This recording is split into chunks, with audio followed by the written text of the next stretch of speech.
a full screen thing on this. How about that? We do, yep. Okay. This will be repeated. This contact information will be repeated at the end. I'm not sure why I have Ohio things on there, but oh, they did a field guide based on our field guide. In any case, what I want to talk about today are relationships between plants and bees, and I'm going to emphasize the relationship that's very specific. In other words, bees that are locked in, so to speak, to collecting pollen from only a single plant sometimes, but sometimes a group. So these are the bees that are often the ones that need our help the most, but are not really incorporated. That thinking is now only just being incorporated into plans of what should we plant for bees? You know, what's a pollinator garden? What are those plants? A lot of times they're just convenient plants that have a bee on them. We'll talk about that. So I first need to talk a little bit about honeybees. Anyone interested in a lot more detail here can email me and I can send you literature and, you know, more stuff probably than you want about this. But I just point out that our wild bees, which is what I'm going to emphasize here, are not at all like honeybees. So culturally, we know honeybees, we know a lot about them, but everything you know about honeybees, none of that essentially, really all of it, none of that occurs in our natives. So there's your lecture about the native bees. They are not honeybees. How about that? Honeybees are very cool, but ecologically problematic. Ecologically, everything is pretty much negative for native bees. There's no also benefits to our plant communities and things like that. They are cool. They do produce honey. Native bees do not. Another, you know, things that honeybees don't do, that native bees don't do, that honeybees do. And, you know, they make cool animals. But if the reason you're promoting honeybees is because you think they're helping out, that would not be the case. So Brendan, I hate to say it, but you should have let them spray those honeybees. But that's not my place. No value judgments. Let's look now about getting into some details here about how you in your plantings or what you encourage to grow is going to support native bees. And there's a notion that I want to return to a number of times is that flowers are complicated in terms of their support systems for different species of bees. And so planting, you can't check the box like now we've helped everything in the bee world by planting a set of flowers that do attract bees. It's more complex than that. Nor can we save birds by setting up bird feeders. Exactly the same idea. You get more birds, you get more flowers or more bees coming to certain circumstances. But if you really want to broaden that out to, you know, very supportive, you both wouldn't be, from a conservation point of view, you wouldn't be feeding birds and you would be supporting native habitats in lots of different ways. Okay, so here's the biodiversity of the area in a nutshell. I'm using Maryland as an example in terms of the figures, but think about it. You're sitting in a place that had evolved over billions of years. The continents, when bees were first being worked out with plants, were all together, like it was one big smush of continents. That's a long time ago. When's the last time you saw a continent move? So the answer is, this has been around for a long time. It's complex. Complexity is baked into the system. It's unique. We have, as the other speakers have been saying, we have our regional plants and our regional, you know, faunas, but we also have floras that are in relationship to many of our invertebrate faunas. Yes, I got to get those straight. But anyway, so it's complicated. And just a little soapbox here. Your house, your driveway, the sidewalk in front of your street are all negative, right? Nothing, no native, nothing in those areas. So you can look to your yard and other places that you occupy as like, well, what can we do to recover, repatriate some of these communities? And you can do a lot because insects are small. They're not bison or wolves. So bees don't know these boundaries and are more than happy to move into your yard if you so desire that and create the space for them. So here's the nut of the lecture, really, which is diversity of native plants, I would say blooming native plants, equals a diversity of native bees. If that's all you take out of this, that's great. You like details, we can go details. But when thinking about what I should be planting, then you want to err on the rare, uncommon, local flowering plant side of things that isn't planted as much, because that's going to probably be more supportive. Now, we will get into details too that are delicious. I just want to pace through here. Look at these different designs. If you wonder how many kinds of bees and what kinds of bees are around, you don't have to know all this detail, which is a lot of it's microscopic. I mean, these bees are often millimeters only in size. You just have to look at the flowers, right? These flower shapes are designed for specific groups of bees, sometimes other pollinators, but mostly I'm showing you bee plants, and way different kinds of strategies and systems. Otherwise, there wouldn't be these different colors. There wouldn't be different time periods that they would bloom. There'd be one kind of flower, one design, something like this that a child would draw. But it's not, right? So you know flowers, you know there's lots of different kinds of flowers. They bloom in all these very special, interesting ways. The answer is to why they are after certain pollinator groups. All right, we're going to show something about bumblebees here for a second. Bumblebees are, in the region, are going to be the most Catholic of bee species. Why is that? In terms of their pollen preferences. They have to be. They're out in a few weeks now, and then they'll be out until November when the hard freeze kills them. So during that time, all kinds of plants are coming and going. They can't be locked into pickerelweed or whatever, like a lot of other bees are. And then those bees just disappear until pickerelweed blooms again, as an example. So with bumblebees, though, they've got to be, like we've got to have access to lots of things. So you would think like, well, okay, big deal. Any blooming plant is going to support the bumblebee population. And as an example, not as anything that you want to look at this particular plant list and say, well, those are my primary plants. But we are moving in directions where we will be able to tell you which plant species, which bees prefer, and you could then design around that. First avenue is actually going to be bumblebees because there's a lot of interest. Don't have time, lots of interesting decline and other issues, and a lot of that, there's a whole aspect of it that has to do with the simplification or the dumbing down of our environments that are available to bumblebees. Your house is also a problem, by the way. All right, so what this is, we did pilot work last year, and I'm going to give you an email address and a couple slides where you can also participate in this. Very simple half-hour walks wherever you want. Gardens are the best, and we are asking the question, where are the bumblebees on that half-hour walk, all the while documenting what plants are there. So we have a list of plants. These plants were available. Which of those plants did the bumblebees go on? Was it random, or were there, play favorites like they always are on this? So some complexity in here, and there's a lot of different kinds of analyses. But what we did is we extracted because we were figuring out how to do the system, we only ended up with only 100 surveys getting done late in the season that we were able to use the data for. But it was still illuminating. So after some futzing around with our approach to analyzing this, what you're seeing here is a list of plants in bumblebee order. So these are the favorites per our analysis. And you see a score on the right-hand side that the larger the number, the more, let's call it percentage of the time bumblebees were on that plant on average for surveys that had that plant. Okay, so what you see then is like bumblebees let's look at the top few: cup plants, short-toothed mountain mints, that's muticum, bergamot, goldenrod, red clover.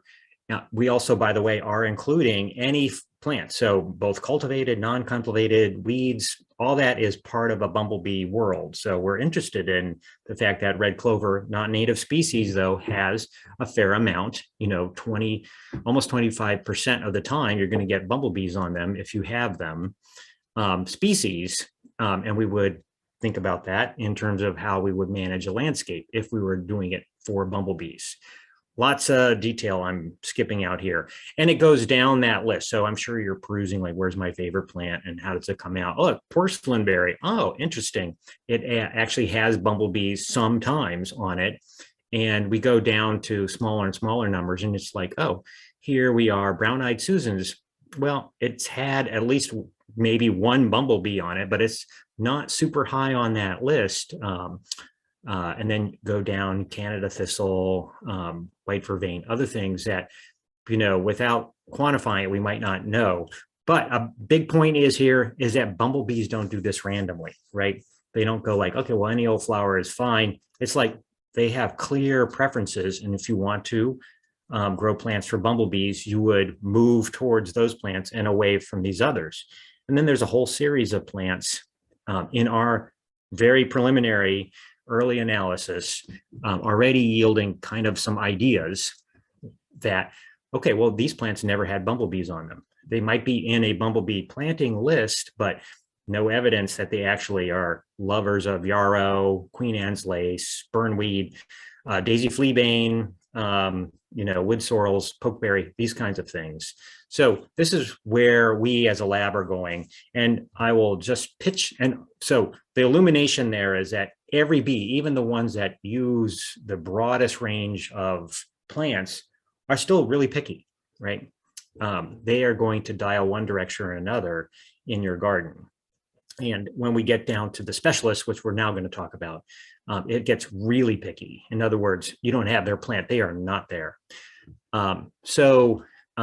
Anyway, if you're interested, you can also email me if you neglect to copy this down. You can email the project and we'll set you up to do these half-hour counts. Non-lethal, don't have to know your bumblebee species. It is encouraged. We also include carpenter bees because they look like bumblebees and we need to separate them. And your garden is a perfect place to do that. But we also encourage natural areas and others to increase the number of plants that we're asking bumblebees about. Okay, on to the primary topic here. So someone might want to grab this or look it up on the web and put it into the chat so you don't have to, because there's a lot of things here that probably you would copy down wrong. Anyway, Jared Fowler has in this for the whole country. And what he's got is a list of plants and a list of bees. And these are bees that we define as specialists. So these are family level and lower, sometimes one species of plant that that the bee is dependent upon. And so dependent that if you don't have those plants or that group of plants, those bees are not there. So here you clearly have a strategy to bring in biodiversity that is impactful, right? Because what you plant matters. Additionally, you might be like, this sounds too complicated, or those are probably all rare plants. It's the opposite. You can't have a rare plant with a specialist bee because the system would wink out over time. It's just not sustainable. So it has to be a common group, common plant, big numbers somewhere to build into the system. And I'll show you examples where you plant it, they come. So this is a good list to start with in any kind of strategy that you might have in terms of plant choice, and it's available online. And also I should say, point out to people like Ursanga's wonderful, or their associates, wonderful lists and strategies and other things. You take this data and incorporate that into those lists too, in terms of what might be planted for each of these ecotypes and regions. And any garden supply, it's a open list. It's not a government secret. Okay, east of the Mississippi, about 770 species that we calculate in flux as to their actual number of bees, and about 30% of them are dietary specialists. So meaning that definition that we just talked about. These are the vulnerable bees. So if you just look at straight counts and ask where are the common species? The common species are the bees that have a greater range of floral preferences. Often they're semi-social, meaning mom and daughters kind of get together and build a warren of nests or something along those lines. And then you get more and more specialized. And as you do that, you just become less common because you're completely dependent on only one portion of the environment. So here's an example on here. On the left-hand side is Osmia texana, a very big osmia, which you're familiar with as mason bees, and you put out tubes and things. But in the city, you're probably not going to get this. Why is that? Because thistles are absent almost always.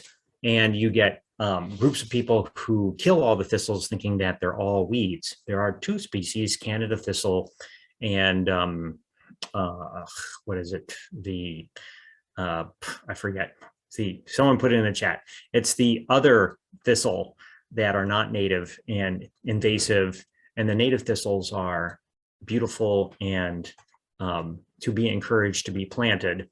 And they support all these uncommon bees. You know, you don't have thistle, those bees are gone. And it's not just that one species of osmia. There's a whole series of an eclectic mix of different bee species. So one of the things, particularly if you start delving into that list that Jared put out there, you had reading up on things, you'll find that it's, you know, there's no particular pattern in some cases of as to what's going to be supporting a specialist bee. And some are pretty surprising. Dodder is an example. Well, I think mentioned that interesting story. Pickerelweed I mentioned, willow, grass of Parnassus, and you can read on down that list, have bees that only go to them. And so really, you know, fascinating world. And they can show up in your garden. We can show you, so we'll talk a couple examples. I just want to mention that forests are harborers of many different kinds of native plants, as Matt and others have spoken about, and they also harbor many specialist systems. So some of these things like uvularia down there in the left-hand corner has its own bee, relatively little collected, but around. It was described from Beltsville, for example. And you have kind of two sorts of systems. One is an ericaceous shrub one, so that's in your acidic soils, often on the coastal plain, but we're talking pine, oak, hickory kinds of things. And often if they haven't been disturbed in terms of i.e. farmed, you'll have an existing ericaceous understory. If they're recovering from farming or anything else, you probably have to incorporate that ericaceous understory. Your yard may have residual trees, sometimes it does, and things, but a lot of times it doesn't. But you do have often in particularly suburbia, you have trees around. So a lot of these kinds of plants that are found in forests will thrive in your yards and are actually super appropriate because you've got a lot of shade, but it's not absolute shade, right? A lot of trees are planted, there's walkways that opens, there's the house, a lot more sun than in a closed canopy forest is getting in. Lots of opportunity to bring that in. And a lot of those plants are ones that support bees, these rare bees too, these ones. Okay, so some examples.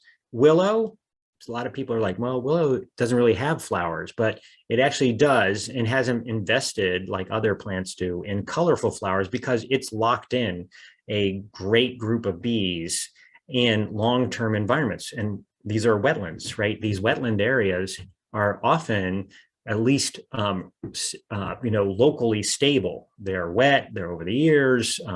Willow comes and goes, it invades into the wetland as it expands and contracts. And the male and the female flowers, particularly the male flowers, which provide the pollen, are there. And the bees come out when willow blooms, they forage on the willow and then they create their nests, the females do. And then, when willow is finished blooming, that's it. Those bees have gone through their life cycle. The ones that emerge are dead. And then the young go through their life cycle underground, sit there all winter till next spring. That's the general life history with a million variations of all native bees. Most of them are only coming out at a certain time of year when their plants are there. and systems vary. So a couple, I'll give different examples. So here, Mount Cuba, many of you have perhaps visited, totally worth a visit. And what you have is basically a forested, semi-forested environment that has been augmented with native plants, mostly, almost entirely actually until fairly recently, revolving around the plants themselves. But in in that process, they were creating all kinds of good bee habitat. And on the left-hand side, you can see a whole series of bees that had not been known from the state of Delaware. I should say that Andrena pulmonii is on Jacob's ladder, which is pulmonia rather than Greek valerian, which I don't even know what that is. But incompetence on my part, I'd say. Anyway, so, and Andrena pulmonii is a really interesting example. Jacob's ladder was planted. These bees showed up. Andrena pulmonii is a specialist on Jacob's ladder, but the nearest record, West Virginia, Ohio border. But it just shows that in between, there had to be populations that didn't fly in from Ohio and stop in at Mount Cuba. But it was very rare, rarely seen, rarely discovered by bee people. And there it is, showed up when you planted it. And we can go down that list and see similar sorts of things. So again, pointing out, you plant it, they will come. This was not a refuge per se. And a lot of that was created rather than in place in terms of those systems. Golden ragworts have their own bee species. Here it is, Andrena gardneri. Not all, but interesting, within the Pachyra, formerly Senecio group, there are different kinds of ragworts, and apparently different sorts of flavors of attraction to Andrena gardneri and bees. So that's another place for us and other people to study which of these are the ones attracting. A little story, this gardneri is a rare bee. This Nomata senecio is a bee, but a nest parasite on other bees. Super rare, hadn't been seen in decades. We were at a defense site in Charles County, Maryland. I noticed after talking to them about plantings that they had an area outside of their fence that had been sort of let go, no plan at all. But there's bunches of ragwort in there. I thought, oh, that's cool. Let's go do a little sampling. So we sampled, and what we found were, I'm like, I bet that's Andrena gardneri. And then there were some Nomata, which is a common parasite, would not be uncommon. I said, those don't look right, but it's probably, I'm just not paying attention to which species. So I brought him back to the lab. Turned out Nomata senecio, lover of senecio, hint, hint. And so it turns out that that species is the nest parasite of Andrena gardneri, all supported by senecio. And I don't know, I tell this story because I love that story. And this is what, is one of my drivers, is figuring these things out. But that all occurs without any permission from any of us. And that can occur in your backyard just as well as it can in, a Department of Defense installation.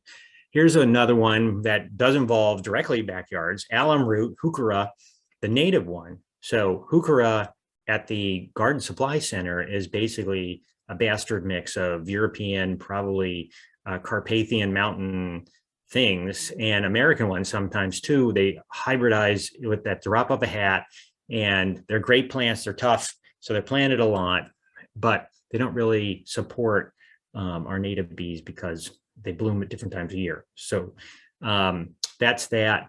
But the straight species here has a specialist. There's actually a little clade of species that have a bee called Cleides estivalis. And Cleides estivalis was on a lot of groups like super rare bee. We need to see if it's even around anymore, hadn't been seen in a really long time, and got onto these state lists of things that might be extinct, for example.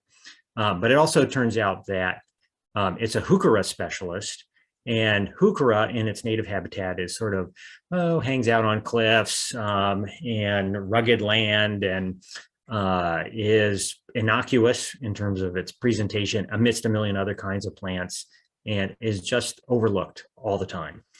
And it turns out if the plant's overlooked, it's not big and showy, oh, look at that heuchera patch there, then you're not going to catch anything on it. And if you don't work over heuchera, you're not going to catch the heuchera bee, Cleides vestivalis. So it turns out the part of the story is that several people like yourselves have been planting heuchera americana, and probably some of the other species that are also spring heucheras, but americana is the most common one. You can see the distribution in Maryland on the left, and you can see that Cleides vestivalis has only been seen in one county. But if we jump now to Wendy Brister's yard, which is just across the border in York, Pennsylvania, and undoubtedly, but unbeknownst to any of us, has heuchera probably somewhere in one of those little hills that are in the York area. Her yard, which is not like it's not like Mount Cuba, it's got some plantings, not big. They had a handful of maybe 5 plants of heuchera americana, and she took a picture and said, "What's this bee?" And I said, that bee looks like Cleides vestivalis, but that's a super rare bee, like you're not allowed to have that. And so turns out I was in the area, so I went by her house, and it was Cleides vestivalis. And we've seen that now several other times where people's yard plantings of this heuchera americana has these bees. So keep your eyes open if you plant this, and why wouldn't you plant this? For example, that one in Cleides vestivalis is, I think, from the Great Falls area, very rocky. So you have rocks on the Virginia side, and you probably could get a ton of Cleides vestivalis if you just planted the right heuchera. And it's just as good as the hybrid blah blah blahs in terms of its being tough and presenting well. Chinkapin, interesting plant. So, and the pattern among specialist bees is that they tend to specialize on something that is either a perennial forb, lots of exceptions though, or a low shrub. You have to ask, like, well, they're in plant communities that stay around for a long time. So annuals, not so much. And interestingly, we know relatively little about it, but it doesn't seem like trees are in that equation, and lots of specialists on them. Willow, kind of a tree sometimes, but most of them are shrubs. But Chinkapin, Cassinea, same genus as our American chestnut, has these flowers. Some bunch of literature argument, is that wind pollinated or is it insect pollinated? And very clearly it's probably both, but with a insect propensity. And it also turns out that I found a little patch, this is one of them, on the refuge, Patuxent, and in there I was like, I've never seen that bloom. So I collected like 5 bees off of it, and in there was this bee, Andrena rennie, and it hadn't been seen again in like 8 decades. And the most recent record was in the 40s or something. It turns out, long story short, is that it's a specialist on Cassinea, and probably, greatly declined when all the chestnut disappeared, which was a dominant but late season bloom in forests. Interesting ecology, lots of specialization by many other insects. But Chinkapin, its sister, was still around and retained this population. And so all without our permission, and all without anyone ever bothering to look at Chinkapin. And so here is another cool story. Then we started asking around, like, hey, could you go to these American Chestnut Trust plots and look? And sure enough, there's Andrena rennie back in the game. Pickerelweed, 3 species of bees from very different taxonomic groups only feed on pickerelweed. To feed on pickerelweed, which is out in the middle of water, you have to want to go out there, there's pickleweed waving this big purple flag, come on out, away from the land, because you have to go back to the land to nest. It's got a deep corolla, need a really long tongue. It's got weird pollen, got to have hooks on the tip of that tongue, hairs with hooks to pull that pollen out. They all do. They have become so specialized, they can't use anything else. No pickleweed, 3 species of bees will not exist. Similar, ground cherry has a set of species. I think a lot of people consider it to be basically a weed.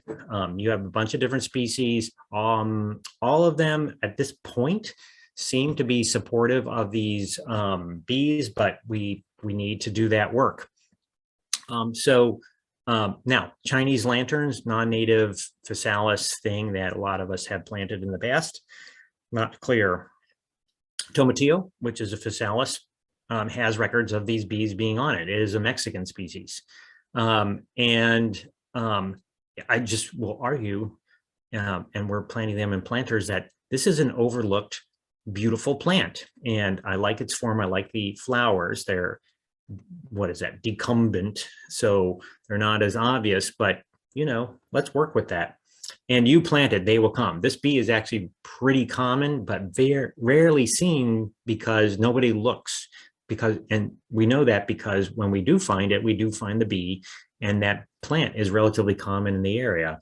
Now, a system that we're a little more concerned about are the native Lysimachus, not the loosestrifes such as purple loosestrife or garden loosestrife, which are invasive and non-native. But the natives, there's a whole series.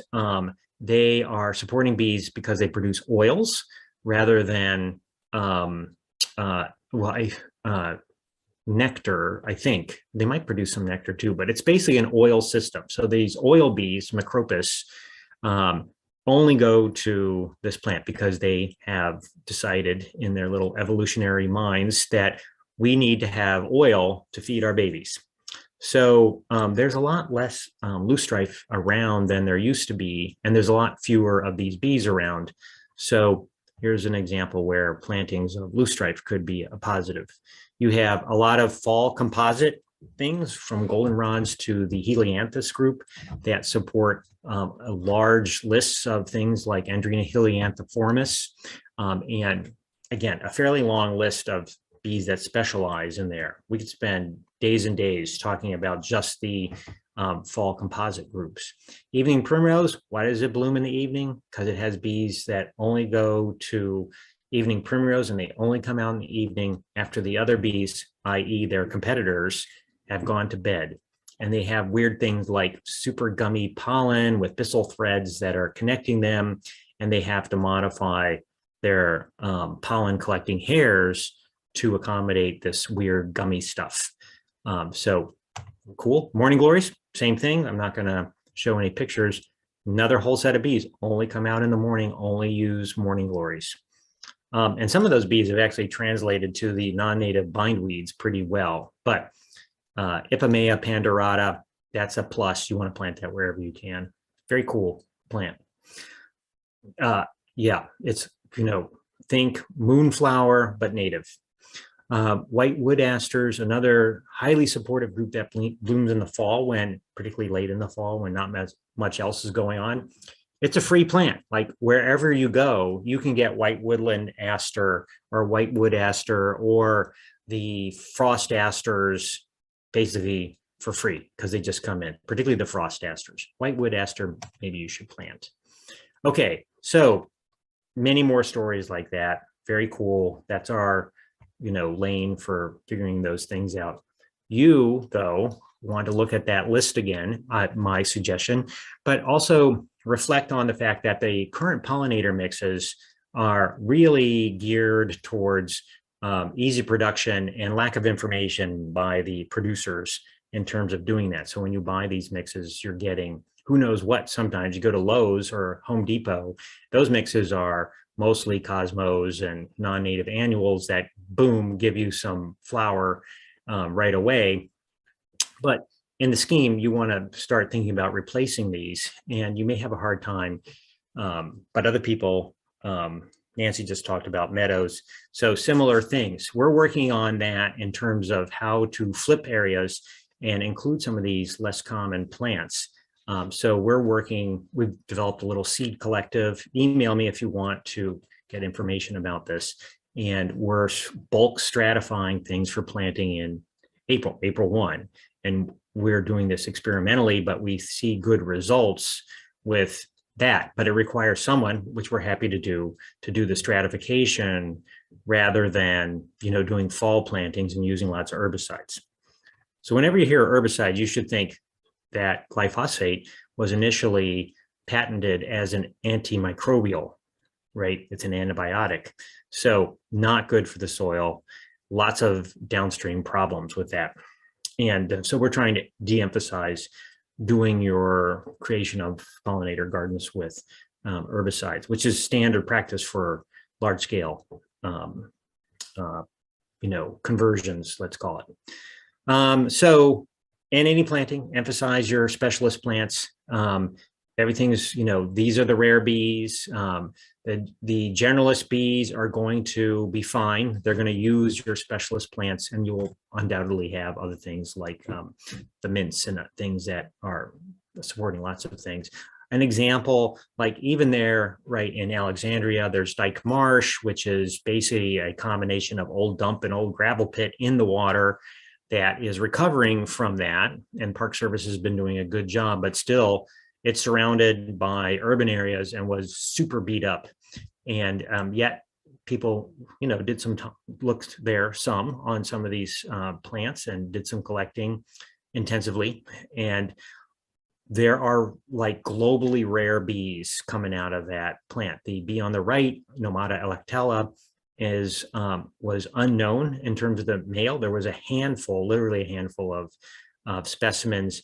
And there was in Dyke Marsh a whole long series of males, and we were able to, add that to what we understand to be that species. Why were they there? Who knows? But it may just be that a lot of these bees are much more common than we think. Would they move into your neighborhood? Sure. They're not going to redline your neighborhood because people live there or something. You've got to plant it though. So think of your neighborhood and your area, your region as a conglomerate of patches of native introduced cultivated plants. The more you can introduce into both your yard and into the regional neighborhoods, the more it becomes a system that is supporting of some of these uncommon bees and plants. And because we subsidize our plant communities, it often can be extremely rich, right? We're going to water them, we're going to tend them, we're going to pull out the weeds. So these can be actually significant. On the negative side, I'm not going to talk about it, but your mosquito spraying programs, particularly the ones that go house to house, Mosquito Joe and mosquito patrol, those kinds of things, that's all negative. They have no capacity just to kill flying mosquitoes. It kills everything. I'm going to stop.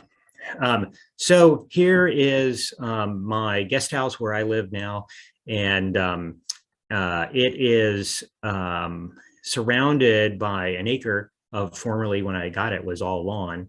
And I flipped it. And so I'll tell you a couple techniques. But what I'm doing in my approach, which is rural, so no one cares what I do, so I can get away with a lot. I do a lot of experimenting and trying, but I'm just using I have no lawnmower anymore. I'm just using string trimmers and ones that I can put brush blades on, and I just edit out what I don't want.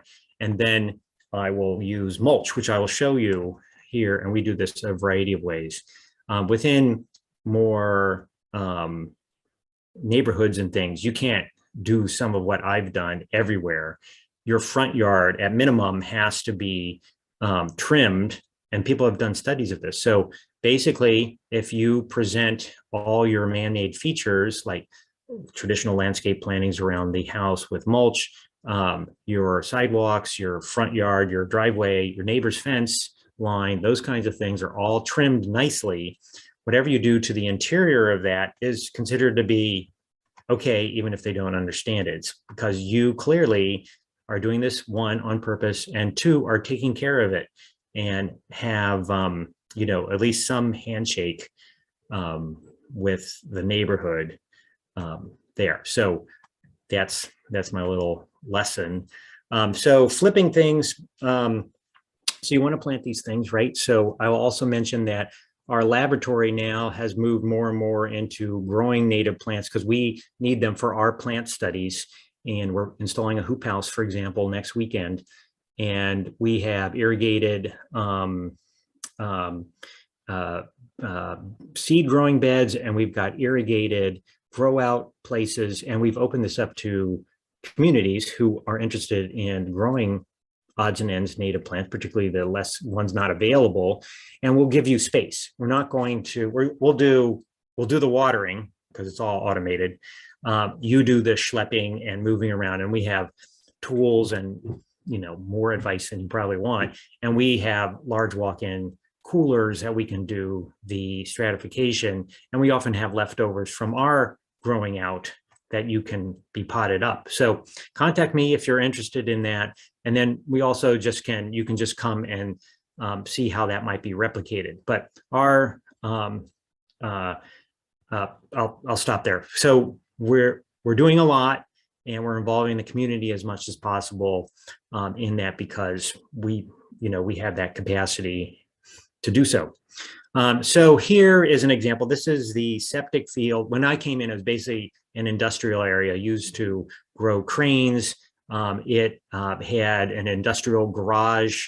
You'll see a picture of it. And the land was just turned over and mowed once or twice, once maybe a year. And the reason was the endangered cranes there were very flighty. So it was like every weed that you can think of, every invasive woody plant is there.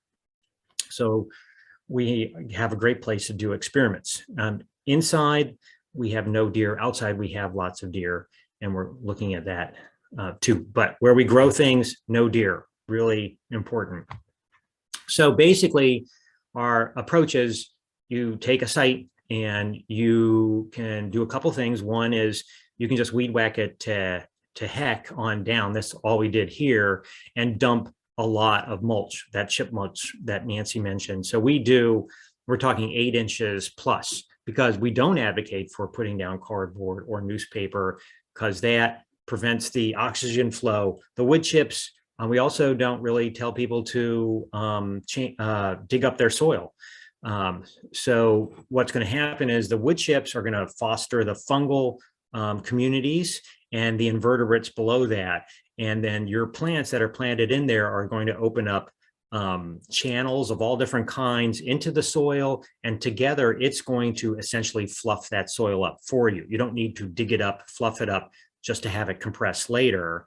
That community will do that over time. The chips also mean, like last year we did no watering whatsoever in these areas, and they suppress the weeds.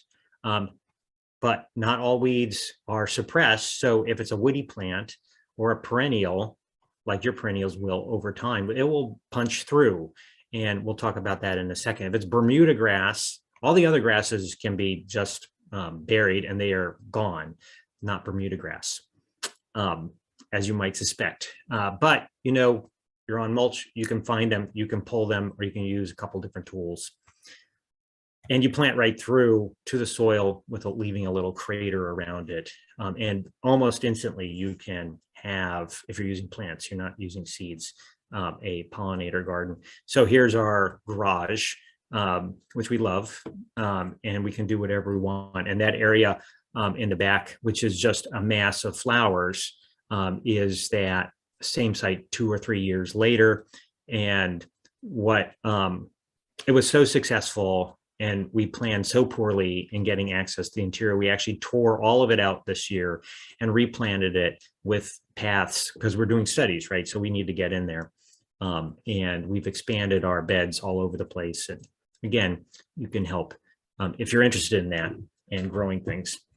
So here's an example. This is a gravel parking lot. You can see the gravel and the mowed areas to the front, and it was unnecessarily have all that gravel parking area. This is to the entrance to the bee lab, and we simply mowed it, buried it with tons of chips, dug out things if they needed to, or pulled things as they came up if they were weeds. And then we planted right through it. This is the same, I think it's either the same year or the second year. I think it's the second year after. So you can get a really good response, and it's very little work. So my tool, instead of a lawnmower, consider just having a nice weed whacker. You can get 4-cycle ones. We have a Makita that works really well. That's using, and another one, I can't recall the name, that uses straight gas and is not a oil gas mix. You can put a brush blade on these, and you can then lay out all your plants at the end of the year to open up the cuttings and do your cleanup. You can use them as editors. So you see a little maple seedling or something coming up, or blackberries. You can just spin that baby on its side and just buzz them down to the ground. Yes, you could pull them or dig them out, but will you? Probably not. But you're going to be mowing with your weed whacker your edges and your beds and your paths. So as you do that, it's just super easy to lean over and get in there and take care of some problems. And also can be your editor for like, oh, those plants are getting out of control, I'm going to knock them back. This is something we discovered recently, and it's been actually a game changer. Very inexpensive, like $11. You can find them in lots of different places. I think Tractor Supply is where I got this one. I have yet to break one, and we're really using them. That's very small, by the way. It's a hand tool, and that end is, let's see, this end over here is very sharp compared to other things, which are just basically the end of a piece of sheet metal. These joints are strong. I've never butted them up. I often will have two, one in both hands. That rake is good. I can pull it out, chop out invasives, dig things out. Great for like in your mulch, because you can slice ahead of it, slice down to the roots, pulls right out, and is fun. Why have a gym membership when you can do this? So that's the end of my talk. I'm glad to take questions if we have time. Here's my contact information. I'm not really good at looking at chats, so if someone can ask me questions, that's probably good, or maybe the moderator could. I'm not sure. Sam, I'll read the questions off from the chat. Okay, great. What about ground dwelling bees? So that covers a lot. Do we know further information? Very general question. Okay, so most native bees are ground dwelling. They live in the ground. There is all sorts of speculation on how to create nesting habitat for them. At this point, I tell people don't worry about it because we really don't know enough. They will nest in piles of dirt. So if you have a back 40 and you have some old sand and dirt, just leave it open and bees will move in. But they also like scrubby lawn. A very few will nest in mulch, some potted plants. You get a lot of activity and if they don't find their exact spot, there's somewhere pretty nearby. They'll just fly to and make their nest there. So I don't worry about that. If you're talking about like, oh, was mowing my lawn and all these bees came out and stung me, those are never bees. Those are always yellow jackets, which is a wasp. And in the spring, if you have loose sandy soil, sometimes loose mulch beds, you can get two kinds of bees, Calides thoracicus or Calides inequalis. Often on playgrounds, I've had numerous schools have called and say that their parents are freaking out because little darlings are going to get stung by all these bees. And that story is these are aggregating bees. So they're all solitary. The females are making their own nest. The males emerge first.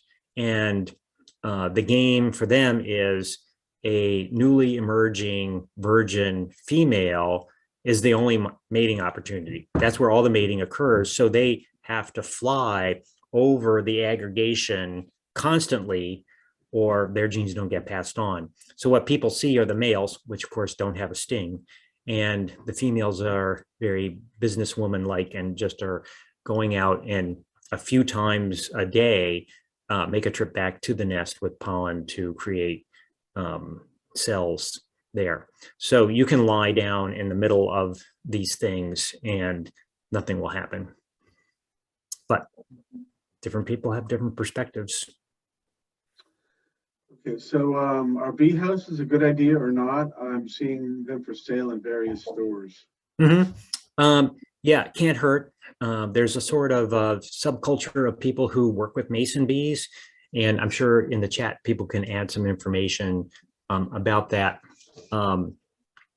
So a couple things. One is often there is a dearth of sites that stem nesting bees can nest in because we're too neat and tidy, right? So we don't have a lot of old stems or things with beetle holes or whatnot are just removed from our environment.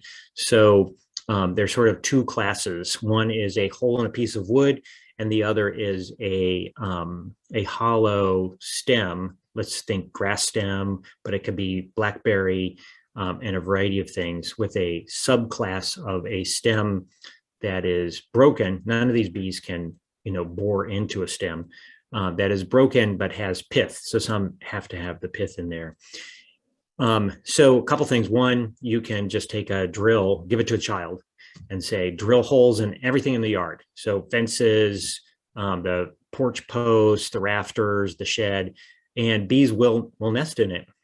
You can do that with blocks of wood. You don't have to buy these homes. There is a notion that you are building up pest populations. Well, that's always going to be the case. There's always a bunch of other insects that inhabit the nests of bees. And the more you aggregate that and the more bees you have, the more they're going to show up. I'm going to say, don't worry about it, because you can't put in enough nests to make it a difference one way or the other in terms of affecting the overall population. But it does give you opportunities to talk about bees. They're not a stinging issue. Again, you can put them right next to the kitchen window. You can incorporate that into talks and displays. It's, basically a good thing. And I wouldn't worry about the details. Hole in a piece of wood, can leave it there for years, add new ones, move them around. It's fine. You kind of answered this with planters, that bees do nest in the soil of planters, but do container plants provide enough habitat to be of value to native bees? The short answer is yes. So they're going to third story balcony. You'll get bees coming into your planters if you have the right kind of plant for them. They're good at finding resources, and then they're probably not going to nest up there, but they're going to go somewhere else. Remember, bees can fly and nest on the ground or nearby or whatever. But it doesn't. So bees, one, very small. Two, they are exothermic, so they don't have to manufacture through the energy in their bodies heat to keep their bodies warm. So their energy costs are very low, which means that to make a little baby bee, it doesn't take that much pollen. So there's a notion that, I heard something recently, one annual sunflower disc, which is basically many, many flowers that are consecutively blooming in there, that can support about over 100 nests of a native bee that's about the size of a honeybee. So just one flower has enough pollen to do that. And so it's like it's hard. As you saw, flowers have all sorts of different configurations, but it just takes a handful of flowers to have enough pollen for a bee to make a bee nest. Now they're going to make their own decisions and move among plants and things like that.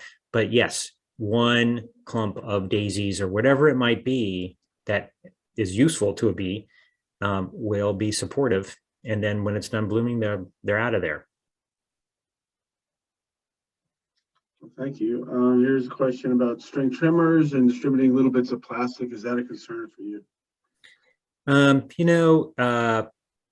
Plastic in the environment is something that you don't want to have happen, but in the scheme of things, I don't see it as too much of a problem. You can get string trimmer heads, you can get replacement heads because a lot of them kludge up, that use chain or wire, but those are also roundly considered to be really dangerous. But, trade-offs everywhere. They look great on the videos. Yes, as an old maintenance guy, I had to do a lot of string trimming back in the day. I think, let's see now. Here we get some are ordering mason bees with misconception that they are helping nature. So could you say that again? Some are ordering mason bees with Yeah. misconception that they're helping nature. Yeah. So I'll point out that if you put out mason bee nests, which we have done in lots of areas, including Northern Virginia, within urbanized environments, a lot of the bees that nest in there are already not native. There's two, Osmia cornifrons and Osmia taurus, that are from Asia. Long story about how they got here, but they dominate that community of hole nesting mason bees in the spring in urban areas. So you could argue like I shouldn't put any up because I'm just adding more of these, but you do get some natives in there. And again, it's not like you can make that much of a difference at the nest level because there are literally trillions of bees in the state of Maryland. So it's okay. I would generally, so first of all, there's no need to buy bees. So you can buy bees, these mason bees online and bring them in, but there's no need. You put out the tubes and you will get them. You bring in outside bees and you potentially, although I think some of these companies do a pretty good job of, cleaning out disease problems and keeping things local and all that kind of stuff. But from a cost wise, you don't need to do that. And there's no particular benefit because the system is already full of bees as much as it can or won't be. There's no like, oh, you know what? None of the bees can figure out how to get to my yard, so I need to bring them in. That is not the case. They're in your yard or not in the yard because of what you've put in the yard. So it's more about plants than having to bring things in. Okay, we're just about out of time, but could you tell us about the specialist bee for yellow passion flower? Oh, okay. Yeah, that's a neat one. And actually one I've been looking for. I'm not sure there's any records. So I think, is that Inornata, Passiflora Inornata? And there's a bee, a very small bee that only goes to that plant. And my colleagues in like Mississippi, we're in the native range of it. We just haven't seen the plant. There are records in Virginia, Richmond area. So it's something that I encourage people, not the big purple one, but it's the small, I may have the scientific name wrong. It's the small one. And so I encourage people to plant them in trellises and things like that. They're, I think, a little more, less out of control than the big purple passion flower, which is basically the big one. That's a native and is basically a carpenter bee plant. Really interesting architecture that they have, all based on tapping pollen on the backs of carpenter bees. Okay, this is we're a little past time now, so this will be my last question. This is being recorded, so you folks will send this out later to folks to catch up. But so you get rid of yellow jacket wasps. Are they native, and do they pose any kind of threat to native bees? Mm-hmm. I don't get rid of yellow jackets. I just hope to find them before they find me. So the yellow jacket story. So they really are not going to leap on you from across the yard. Mostly you don't realize that they're nesting in the ground, and you literally are on top of them digging or with a weed whacker or something. And they're like, oh, we got a problem. We're going to have to take care of this guy. So if you have a 5-foot buffer around their hole, same thing with bald-faced hornets. Most of the time, the problem is you didn't realize that there was a bald-faced hornet net in your shrub, and then you start trimming it, and they're like, no, we're going to stop you. But if you have a 5-foot buffer around any of these nests, not a problem.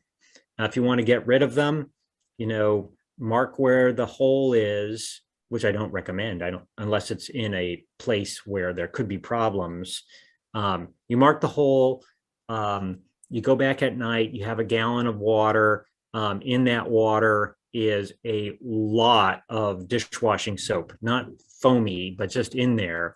Soap is kills bees, kills all insects. And you simply then very quickly dump the whole thing down that hole. And then you can, if you like, you can throw a big rock on top of it, but that should take care of it. Don't do the pour gas down it in the middle of the day and light it on fire. Then you have flaming, stinging things all over you. Guys do that. So I know most of you guys are more sophisticated. Well, thank you, Sam. We're getting a lot of comments to say thank you for the great presentation. So we very much appreciate it. Good. The session is going to close, and then at 1 o'clock we'll have our last session. All right. Thanks. It was a pleasure. It's a great program, Sam. I appreciate it. Thank you, Thanks. Sam. Bye now.